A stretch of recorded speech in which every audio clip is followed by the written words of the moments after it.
सातवें चरण का शोर आज शाम थम जाएगा। 1 जून को 8 राज्यों के 57 सीटों पर मतदान होगा। वहीं इसी कड़ी में चुनावी प्रचार प्रसार के आखिरी दिन वाराणसी पहुंचे यूपी के डिप्टी सीएम केशव प्रसाद मौर्य से भारत एक्सप्रेस ने खास बातचीत की।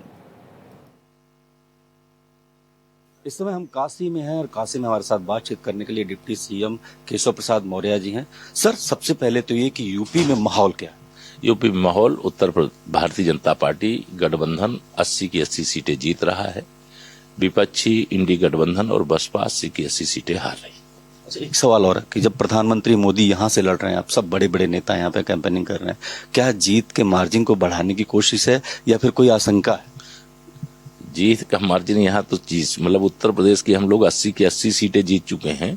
बनारस तो हिंदुस्तान के अब तक संपन्न चुनावों में सबसे बड़ी जीत के रिकॉर्ड को बनाने के लिए यहाँ पर चुनाव प्रचार की बागडोर जो आज प्रचार 5 बजे तक कर सकते हैं वो प्रचार कर रहे हैं। बाकी कार्यकर्ता दिन रात, मैं हूँ मोदी का परिवार, इस भाव से लगा हूँ। एक सवाल ये भी बनता है कि विपक्ष कह रहा है कि जो है संविधान बचाने की लड़ाई लड़ रहा है वो, और संविधान खतरे में आ जाएगा अगर आप 400 का पार का जो नारा दे रहे हैं। संविधान को लेकर के आपका? संविधान को अगर खतरा है तो वह विपक्ष से है।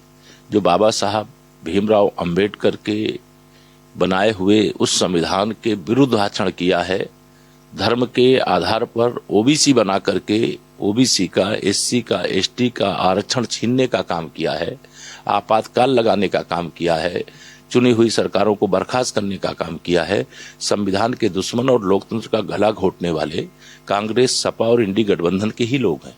भाजपा संविधान की पुजारी है, लोकतंत्र की पुजारी है, लोकतंत्र को मजबूत बनाने वाली पार्टी। चुनाव में भारतीय जनता पार्टी के पास राम मंदिर के एक इशू रहा है जिसको लेकर के आप लोगों में एक बहुत ज्यादा आशा जगी है।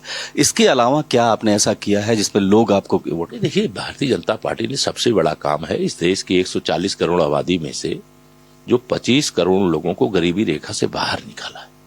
कोई बीमार है तो उसको इलाज की सुविधा दिलाई है। जो कोई भूखा न रह जाए उसके लिए 80 करोड़ लोगों को प्रधानमंत्री गरीब कल्याण अन्न योजना का राशन दिया है। 4 करोड़ से अधिक गरीबों को प्रधानमंत्री आवास दिया है। 12.5 करोड़ से अधिक लोगों को शौचालय, 10.5 करोड़ लोगों को गैस का कनेक्शन, अनेक ऐसी 52 करोड़ जनधन के खाते, 38 लाख करोड़ रुपया उसमें डीबीटी के माध्यम से भेजना और 1 पैसे का भ्रष्टाचार नहीं होना, यह सब इतनी बड़ी उपलब्धियां हैं कि आत्मनिर्भर भारत, विकसित भारत का जो संकल्प है, एक शक्तिशाली जो भारत का निर्माण हो रहा है, ये देश देख रहा है, देश जान रहा है और देश इसी के आधार पर माननीय मोदी जी को तीसरी बार आशीर्वाद दे रहा है। विपक्ष का ये कहना है कि आप रोजगार पर, शिक्षा पर, एजुकेशन पर बात नहीं करते, हेल्थ पे बात नहीं करते। इसमें आप क्या? हेल्थ पे बात नहीं करते। मैं तो हेल्थ से प्रधानमंत्री आयुष्मान भारत योजना से 60 करोड़ लोगों को कवरेज दिया गया है।